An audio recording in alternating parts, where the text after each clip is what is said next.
여러분, 만나서 하는 인사가 많이 덥지요, 그렇게 말씀하고 있는데, 오늘은 여러분들과 나눌 인사는 주님 안에서 평안하지요, 이렇게 인사를 한번 해보십시다.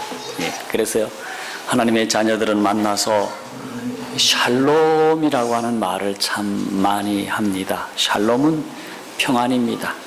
그 평안은 옆에 사람이 죽어져 간다 하더라도 우리 마음이 소망이 있기에 평안한 상태에 놓여 있는 것입니다.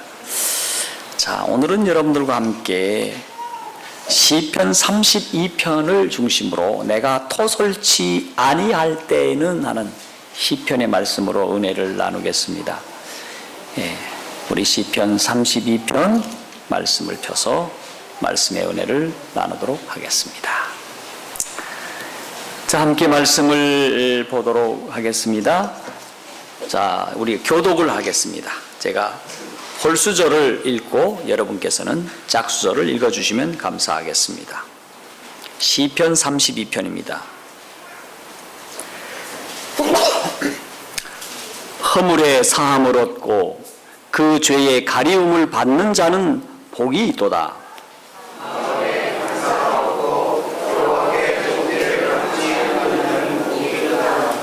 내가 토설치 아니할 때에 종일 신음함으로 내 뼈가 쇠하였도다.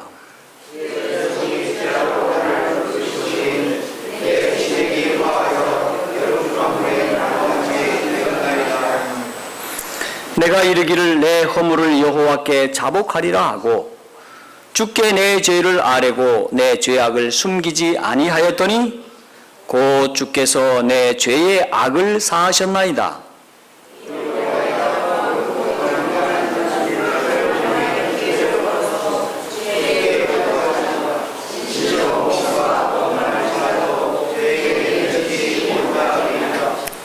주는 나의 은신처시오니 환난에서 나를 보호하시고 구원의 노래로 나를 애우시리로다.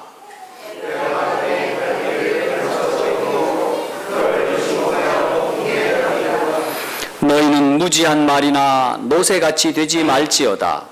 그것들은 자갈과 굴레로 단속하지 아니하면 너희에게 가까이 오지 아니하리로다.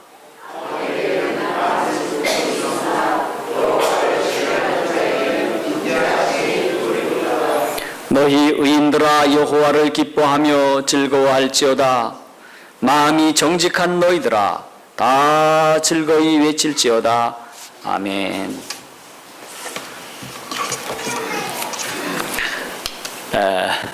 여러분, 양심의 소리라는 것을 들어보셨습니까?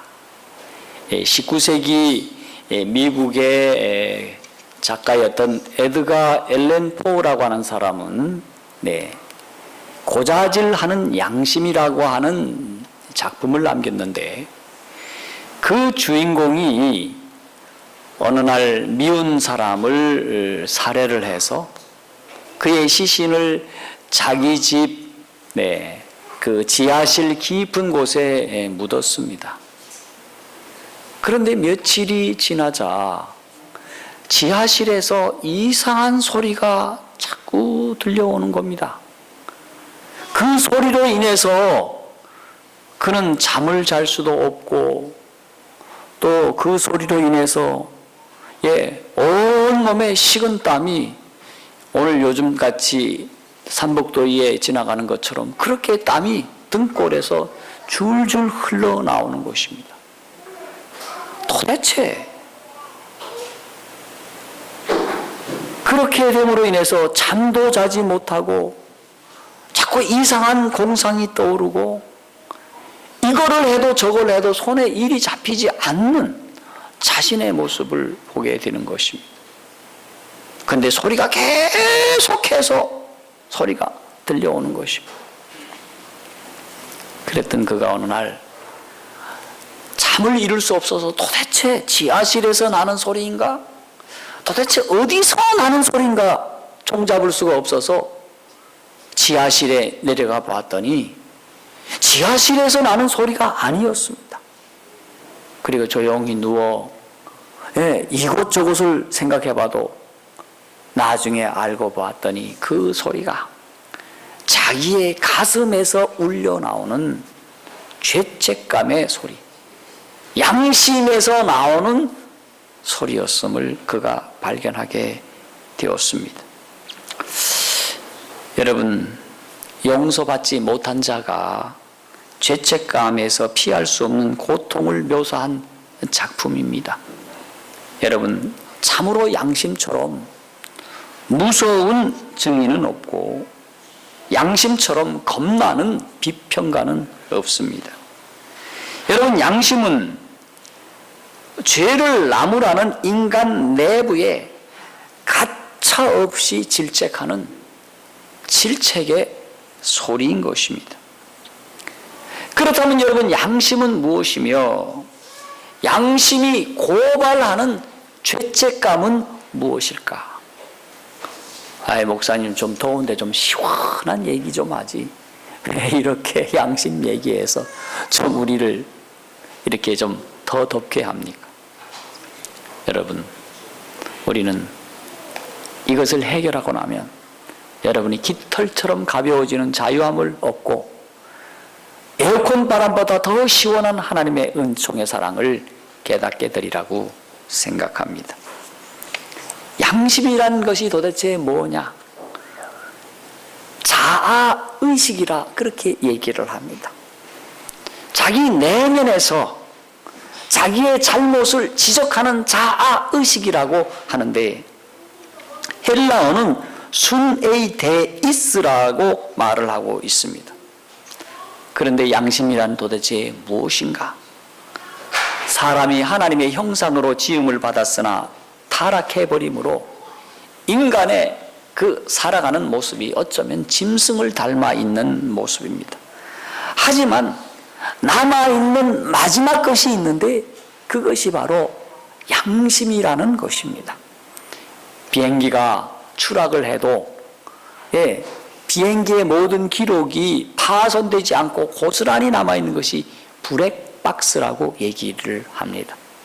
양심은 브렉박스와 같아서 잘못된 항로를, 잘못된 것을 지적해 주듯이 양심도 파손되지 않고 고스란히 남아서 잘못을 가르쳐 주고 있다고 얘기를 하고 있습니다.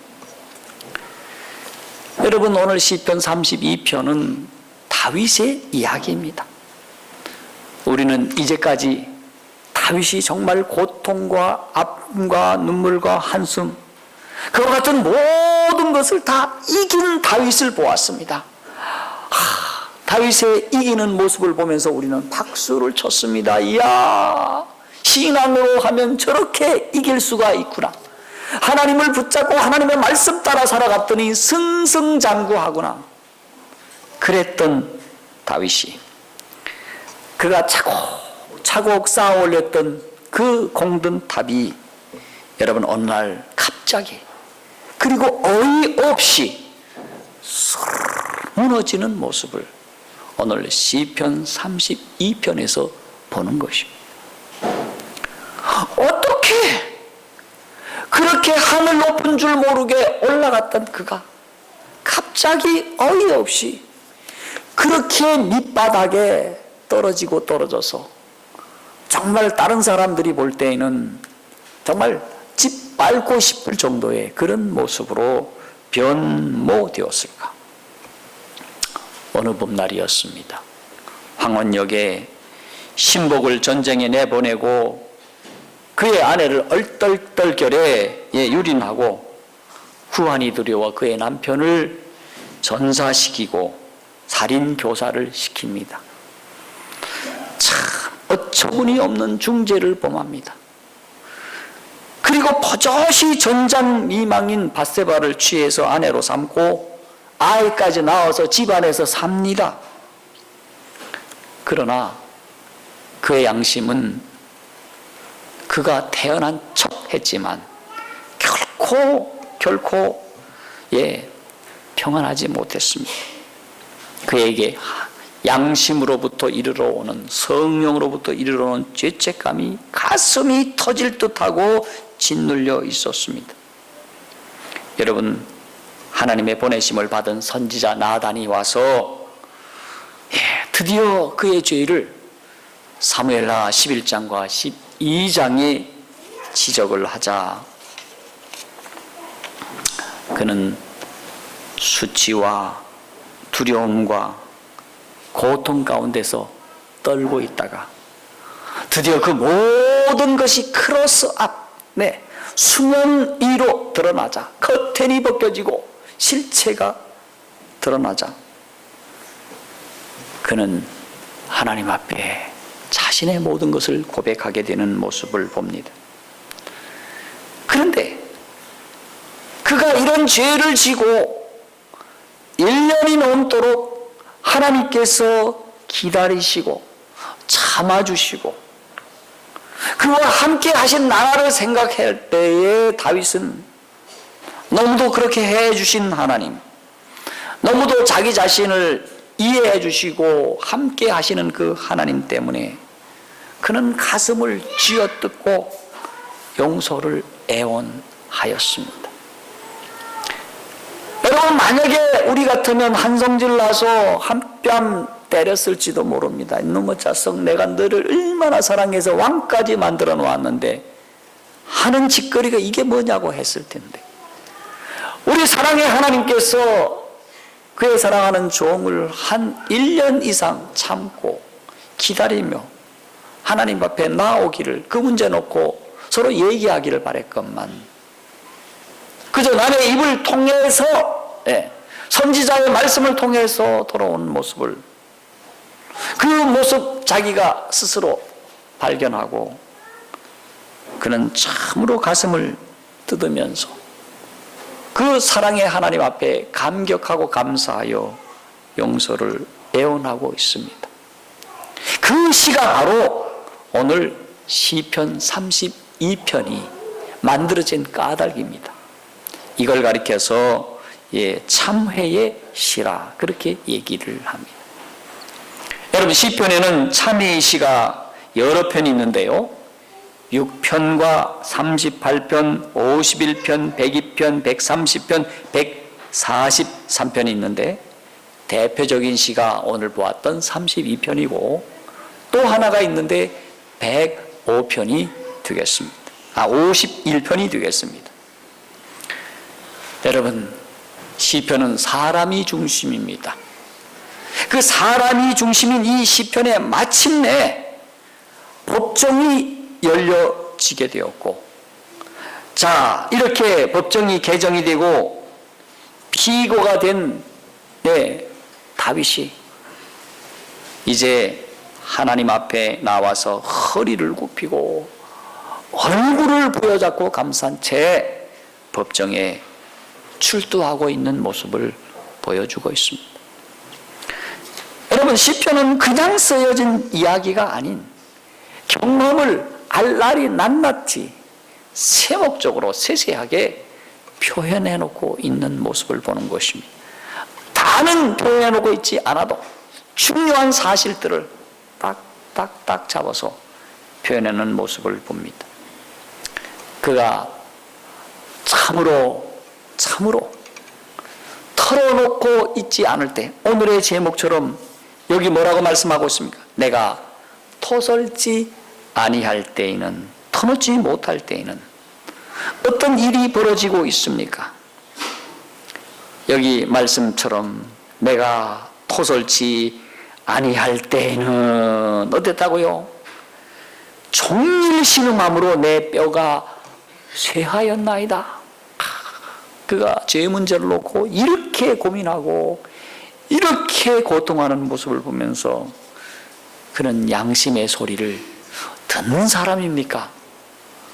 양심의 화인 맞아서 no, 왕쯤 되면 이런 일은 다반사인데 내가 한들 뭐 어때? 당시에 이방의 왕들은 사람 죽이는 것은 다반사입니다. 그거 하나 취하는 거 어려운 일 아니에요. 그러니 나도 왕인데 이렇게 할 수 있으나 다윗은 양심의 소리, 질책의 소리에 민감하였고 그리해서 잠을 자지 못하고 뼈마디가 상에 들어가는 사실을 보게 되는 것입니다. 우리는 이것을 가리켜서 마음의 상처, 죄책감이라고 얘기를 합니다. 여러분, 이와 같은 아픔은 무엇을 가져다 주기 위한 하나님의 신호입니까? 하나님께서 사람을 치유하시기 위한 선한 무엇이라는 것입니까? 고통이라는 것입니다. 여러분, 하나님께서 우리의 양심을 찌를 때, 죄책감으로 찌를 때 여러분 찔림을 받으시기를 바랍니다. 고통이 올 때 그 고통을 여러분 받으시기를 바랍니다. 여러분이 상처가 났을 때 얼마나 아픕니까? 그 아픔은 하나님께서 치유하시기 위하여 보내는 사인이라는 사실입니다.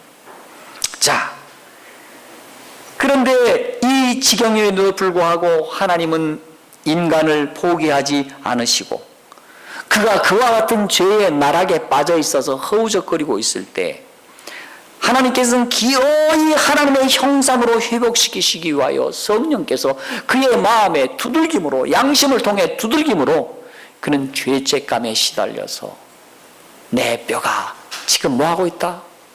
마른 마당에, 여름 마당에 어떻게 되고 있다? 참, 여름 가물에 마름같이 되었다. 싹 타 들어가는 모습을 표현해 놓고 있는 것입니다. 그러면 이에 대한 치유법은 없을까요? 이에 대한 처방은 무엇입니까? 십자가 하나님의 사랑을 의지하여 회개하는 것입니다. 하나님께서는 예수님이 십자가에 그렇게 흉악하도록 돌아가게 하신 이유가 뭡니까? 이렇게 흉악하고 잔인한 죄라 하더라도 예수님께서 십자가에 달려 돌아가심으로 구원하셨다고 하는 사인이 무엇입니까? 십자가 사건이 아닙니까? 그래서 예수님은 발가벗겨지는 정말 사람들에게 수치와 창피를 당하는 그러한 형을 받으셨습니다. 여러분, 우리의 죄가 참으로 무겁고 더럽고 너저분해서 수치를 당할 수밖에 없는 죄라 하더라도 예수님께서 십자가에 수치를 당하심으로 모든 사람의 죄를 용서하신 것입니다. 오늘 그 다윗은 그동안 용서를 거절한 채 죄책감을 가슴에 품고 살아가므로 어쩌면 그가 회개하지 않았다면 고질병이 되고 영원한 죽음에 이르렀을 것입니다. 오늘 현대인들의 70%의 병만은 어디에서 오는가? 이런 불안과 두려움 등 죄의식 때문에 영향을 받아서 오는 정신, 신체, 상관성 질병에 시달린다고 얘기합니다. 다시, 정신, 신체, 상관성 질병. 오늘 우리의 질병의 70% 이상이 죄로 인하여 정신과 신체에 영향을 미쳐서 이와 같은 질고에 당하고 있다고 하는 것입니다. 여러분, 정상적 기능을 상실한 더럽혀진 양심이나 아예 반응하기를 그치는 거절한 그런 모습은 바로 우리 디모데 전서 4장 2절의 말씀처럼 화인 맞은 양심은 더 이상 사람이 인간이 인간이기를 포기한 절망 그 자체인 것입니다. 그런데 우리 신약에 갑자기 넘어와서 보면 신약에는 아주 희한한 판결을 하는 사례가 나타나고 있습니다. 큰 죄인임에도 불구하고 죄책감도 없는 서기관과 바리새인들이 현장에서 가나마다 잡혀온 죄책감이 엄청난 여인을 예수님 앞에 끌고 옵니다. 그때 예수님께서 재판을 하셨습니다. 그것도 매우 희한한 재판을 하십니다. 죄책감에 깊이 시달리고 사로잡힌 이 여인이 예수님을 향하여 얼굴도 못 뜨고 한마디 말조차 할 수 없는 그 같은 형편의 이 여인이 그저 마음으로는 끊임없이 되뇌입니다. 오 주 예수여, 나의 모든 죄를 용서하여 주시옵소서. 말로는 못했고 그의 마음으로 말을 하고 있을 때 우리 주님께서 그 여인을 나무라고 그 여인의 죄에 대해서 들춰내며 이것이 네가 할 짓이냐고 말씀하지 않으시고, 나도 너를 정죄하지 않는다고 무죄가 되었다고 선언하여 그 여인에게 무엇을 허락해 주셨습니까? 용서의 은혜를 허락해 주셨습니다. 참 희한한 재판이 아닙니까? 그리고 그들이 위선과 교만과 온갖 나쁜 생각으로 가득 차 있으면서 겉으로는 멀쩡하다고, 겉으로는 의인이라고 말하면서 죄책감도 없이 달려드는 이 고소인들에게는 우리 예수님께서 양심의 가책을 일으켜서 자신의 죄를 보도록 하셨습니다. 그것은 양심 법정을 통해서 말씀하시는 양심 재판장이신 예수 그리스도의 확정된 판결입니다. 여러분, 이 세상에서 양심으로 재판하실 수 있는 분은 오직 하나님께서 세우신 심판자 예수 그리스도밖에 없습니다. 그날 양심 재판장이신 예수 그리스도께서 참으로 알 수 없는 희한한 재판을, 판결을 내리신 것입니다. 그리고 예수님은 말씀하셨습니다. 나는 죄인만 구원하러 왔다. 이것은 역설적이지만 주님의 복음인 것입니다. 아니 어쩌면 예수님께서 죄인만 구원하시는가? 의인인 사람을 구원해야지 맞지. 그 말의 의미는 어느 누구도 죄인이 아닌 사람이 없는데 죄를 인정하고 그리스도의 공로를 의지하는 사람, 그 사람만 구원하시겠다는 복음의 말씀인 것입니다. 오직 구원하실 수 있는 자는 예수 그리스도밖에 없다고 하는 사실을 자인하는 사람에게만 구원을 주시는 것입니다. 여러분, 불행의 원인이 무엇입니까? 죄입니다. 그런데 세상 사는 동안 여러분, 여기 나타난 다윗은 죄인의 길에 서지 아니하고 오직 여호와의 율법을 쥐하로 묵상하던 사람이었습니다. 그래서 시냇가에 심은 나무가 시절을 쫓아 과실을 맺으며, 다시 말해서 열매가 가득한 삶을 살았던 사람입니다. 그랬던 이 주인공 다윗이 아이러니하게도 이 행복의 길에서 벗어나서 죄인의 길에 들어섰습니다. 우리는 이 사실을 가리켜서 그 전에 김영삼 대통령이 말하듯이 어째 이런 일이, 어째 이런 일이, 이렇게 말할 수밖에 없는 형편과 처지가 도래했습니다. 여러분, 그가 행복의 길에 벗어나서 죄인의 길에 들어서므로 시냇가에 심은 나무가 시절을 쫓아 과실을 맺으며 그 잎사귀가 마르지 아니함 같던 그 다윗이 어째 이런 일이 되어서, 여러분은 3절의 말씀처럼 내가 종일토록 내 뼈가 쇠하고 내 진액이 화하여 여름 가물에 마름같이 되었다라고 애처롭게 고백하고 있는 모습, 다윗을 만나게 됩니다. 오늘 이 장면에서 다윗을 보면 다윗은 어떤 인간입니까? 아이고, 그 꼴하고도 하나님 앞에 도대체 그런 얘기가 나올 수 있어? 라고 말할 수밖에 없습니다. 여러분이 의인이라면 그렇게 말할 수 있을지 모르겠습니다. 그런데 오늘 우리는 이 다윗을 바라보면서 인간이 어떻게 죄로 빠져가는지에 대하여 말씀을 설명드리자면, 사람은 단번에 나쁜 사람의 길로 들어서지 않습니다. 사람은 반드시 단계를 거쳐 가는 것입니다. 첫째, 마음에서 먼저 거역이 일어납니다. 거역이 일어나서 하나님을 떠나는데 이것을 가서 페쏴아라고 얘기를 합니다. 히브리어 말씀드려 죄송합니다. 이 말은 허물을 범하다 그런 뜻입니다. 먼저 마음에 거역이 일어나고 하나님을 떠나는, 다시 말해 허물의 범죄입니다. 두 번째, 인생의 목표를 잃어버리고 곁길로 들어서는, 이거 하티아라고 얘기하는데 죄에 빠지는 겁니다. 하나님께서 분명히 우리의 가는 길을 정해 놓았습니다. 그것은 죄의 길이 아닙니다.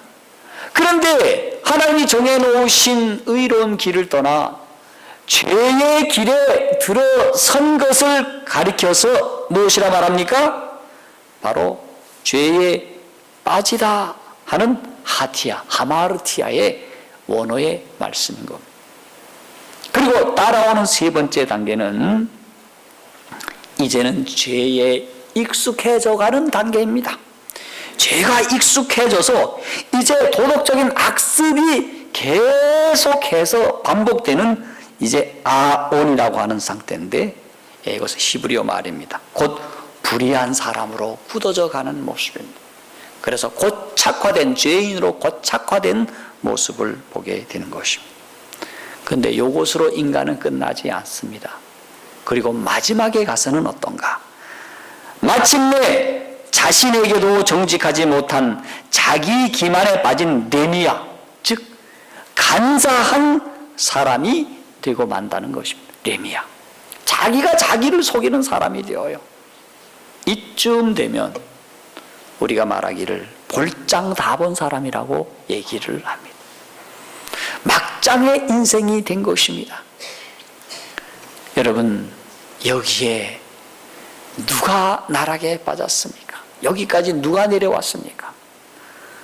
바로 시냇가에 심은 나무가 시절을 쫓아 열매를 맺어가던 선한 열매, 성령의 열매, 아름다운 열매 맺던 그 다윗이 어디까지 떨어졌습니까? 여기까지 떨어져서 볼장 다 본 인간이 된 것입니다. 그런데 이와 같은 형편임에도 불구하고 우리 하나님의 사랑을 발견하게 되는 것입니다. 이런 형편임에도 불구하고 인간에게 남아있는 마지막 형상인 블랙박스, 양심을 통해 호소하시는 성령의 탄원을 그가 들었다고 하는 사실입니다. 아멘입니까? 덥습니까? 여러분, 아멘을 크게 해서 더위가 식혀지기를 바랍니다. 다윗이 나단을 통하여 하신 말씀이 죄책감이 되어서 양심을 콕콕 쑤시는데, 아까 보니까 내 뼈가 말라가고 쇠하여 가고 참으로 고통 가운데 보내는 모습을 보게 됩니다. 그런데 놀라웠게도 다윗이 성령께서 지도하시고 인도하시는 음성을 또 쫓아 나아갔을 때 그는 여전히 하나님의 회복시켜 주시는 은혜로 말미암아 회복이 되고 행복해질 수 있는 모습을 보게 되었습니다. 성도들이여, 상처는 의사에게 보여야 되고 죄는 하나님께 가지고 나아가야 용서를 받습니다. 다윗처럼 말입니다. 여러분, 무겁고 무서운 짐이 있는데 그것은 죄의 짐이라고 얘기를 합니다. 어떤 목사님이 설교에서 죄의 짐이 무겁고 무섭다고 그러면서 한시바삐 회개하여 벗어나야 한다고 했을 때 불신자 한 사람이 목사님에게 이렇게 반문을 했습니다. 도대체 죄의 무게가 얼마나 되길래 그렇게 무섭고 무겁습니까? 제가 볼 때에는 죄의 무게는 별로 나아가지 않는다고 생각을 합니다. 그때 목사님이 대답을 했습니다. 그렇습니다. 만일 여기에 죽은 사람이 누워 있는데 그 위에 어떤 짐을 올려놓는다 하더라도 그가 어떻게 무엇을 느낄 수 있을까요? 그랬더니 질문한 사람이 하는 말이 그야 알 까닭이 없죠. 그가 죽은 사람인데요. 그때 목사님이 대답했습니다. 맞습니다. 죽은 사람은 무게를 느끼지 못합니다. 그와 마찬가지로 죄악 가운데 죽은 사람은 죄의 무게를 느낄 수 없습니다. 바로 선생님처럼 말이죠. 여러분, 죄의 짐은 무거운 것이며 죄의식은 무서운 것입니다. 여러분, 죄책감을 처리하지 못해 유다는 스스로 목을 맸습니다. 여러분, 오늘날 많은 사람들이 이러저러한 문제로 목을 매는 것을 봅니다. 대부분의 이유는 다 죄 때문에 그러한 것입니다. 시대의 소망 3권 287쪽에서는 이렇게 말씀하고 있습니다. 예수께서 마신 잔을 쓰게 하고 하나님의 아들의 심장을 파멸시킨 것은 인류의 대리자인 하나님이 하나님의 분노를 가져오게 한 죄의식이었다. 죄의식 때문에 우리 예수님이 심장이 파열되어서 돌아가신 것입니다. 우리 5절로 7절의 말씀을 보도록 하겠습니다. 내가 이르기를 내 허물을 여호와께 자복하리라 하고 주께 내 죄를 아뢰고 내 죄악을 숨기지 아니하였더니 곧 주께서 내 죄의 악을 사하셨나이다. 여러분, 다윗은 그가 범죄한 만큼 철두철미하게 회개를 했습니다. 자기 잘못을 인정하고 철저하게 자복했습니다. 자기 죄를 변명하거나 숨기지 아니했습니다. 자신이 저지른 악을 낱낱이 하나님 앞에 고백을 합니다. 그때 우리 하나님께서 단번에 아주 시원스럽게 쿨하시게, 여러분, 이런 소식 들으면 얼마나 기분이 좋습니까? 내가 다윗이라면 말입니다. 하나님께서 쿨하시게 단번에 내 모든 죄를 용서하셨습니다. 여러분, 다윗이 용서함을 받았으므로 다윗은 다시 한번 기쁨 가운데 그의 심장은 기쁨으로 고동쳤다고 했습니다. 전까지만 해도 여러분, 죄책감이 고동쳐서 밤잠을 이루지 못하고 그의 뼈가 가물의 마름처럼 상했었는데 이제는 용서의 은혜로 말미암아 그의 심장은 고동쳤다. 기쁨으로 말입니다. 여러분, 시달려온 양심은 평온해졌습니다. 안정을 찾지 못했던 두렵고 떨리던 불안한 마음은 이제 주님께서 하신 약속으로 말미암아 든든해졌고 반석 위에 세운 같은 그와 같은 느낌을 받았습니다. 이것이 다윗이 회개했을 때 하나님이 주신 평안이요 은혜인 것입니다. 성도들이요, 그는 그동안에 잊었던 노래, 구원의 노래, 감사의 찬양, 그와 같은 찬송을 하나님 앞에 올리되 죄짓고 못 산다는 속죄의 노래를 그는 부르게 되었습니다. 여러분, 회개한 인생은 새 출발하는 것입니다. 재활의 새 아침을 맞이하는 것입니다. 재활의 날에 바라본 교훈은 무엇입니까? 오늘 여기 8절과 7절의 말씀을 그에게 보여주었습니다. 그가 그렇게 말합니다. 여기 아까 보니까 홍수가 6절에 홍수가 범람할지라도 저에게 미치지 못하리라. 주는 나의 은신 처이오니 환난에서 나를 보호하시고 구원의 노래로 나를 애우시리로다. 그렇게 감사하면서 하나님이 그에게 주신 교훈을 일목요연하게 8절에서 11절로 노래하고 있습니다. 이것은 다른 사람들에게도 해당되는 말씀이기도 하지만 먼저는 그 자신에게 한 말씀이었습니다. 자, 내가 너의 갈 길을 가르쳐 보이고 너를 주목하여 훈계하리로다. 여기 내는 내가 아닌 하나님이십니다. 너는 누굽니까? 다윗입니다. 자, 하나님께서 너의 갈 길을 가르쳐 보이고 너를 주목하여 훈계하리로다. 그러면서 그가 잘못된 것들을 살아가는 백성들에게 또 나아가서 말씀하고 있습니다. 나 다윗은 너에게 이렇게 잘못했지만 이렇게 회개하고 하나님 앞에 돌아왔을 때 갈 길을 가르쳐 보이고 주목하여 훈계할 수 있다고 말입니다. 그러면 하시는 말씀이 무엇입니까? 너희는 무지한 말이나 노새같이 되지 말라. 그것들은 자갈과 굴레로 단속하지 아니하면 너희에게 가까이 오지 아니하리라. 너희는 누구다? 노새가 무지한 말이 아니라는 것입니다. 그들은 자갈로 굴레로 단속한다. 그러나 우리 하나님은 어떤 분이다? 우리 자유의지에 맡기고 우리의 모든 것을 다 자유의사에 맡겨주시는 자유의지의 하나님, 사랑의 하나님이심을 하나님 앞에 찬송하면서 자, 이렇게 결론을 내립니다. 악인에게는 많은 슬픔이 있다. 자기가 누가 되어봐서 압니까?